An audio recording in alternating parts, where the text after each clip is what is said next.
আসসালামু আলাইকুম। প্রিয় বন্ধুগণ, প্রিয় মুসলিমগণ, আপনাদেরকে একটি কথা উদ্দেশ্য করে বলতে চাই, আপনারা ইসরায়েলের পণ্য কিনবেন না। এবং অনেককে দেখি কোকা কোলা, পেপসি, 7 আপ নিজের টাকা দিয়ে কিনে ভিডিও বানিয়ে সেগুলোকে আবার ঢেলে মাটিতে ফেলে দেয়। এতে কার উপকার? এতে ইসরায়েলের উপকার। আপনাদের সবচাইতে অতি উত্তম কাজ হচ্ছে, যেই দোকানদাররা ইসরায়েলি পণ্য কিনবে, আমেরিকান পণ্য কিনবে, এই ধরনের দোকানদারকে আমরা মুসলিমের শত্রু হিসেবে গণ্য করব। এবং এদের এই অপরাধের কারণে তাদেরকে আমরা তো মুসলমান, আমরা ইসরায়েলের সেনাবাহিনীর সাথে যুদ্ধ করার জন্য প্রস্তুত, কিন্তু আমাদের হয়তোবা অনেক অর্থ নেই, বা আমাদের হয়তোবা মানসিক চাপ বা রাষ্ট্রীয় চাপের কারণে আমরা যেতে পারছি না।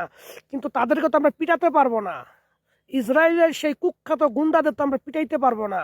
অতএব যেই দোকানদাররা ইসরায়েলের পণ্য বিক্রি করবে, তাদেরকে ইসরায়েলের সৈন্য মনে করে তাদেরকে পিটাবো। বাস, দেখবেন সব ইসরায়েলি পণ্য নির্মূল হবে।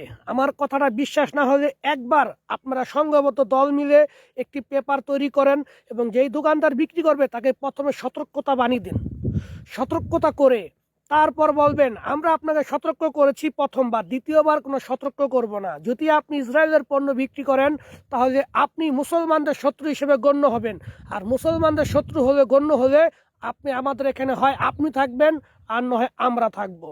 এতেই দেখবেন সব ঠিক হয়ে যাবে। আর আপনারা আমার জন্য দোয়া করবেন।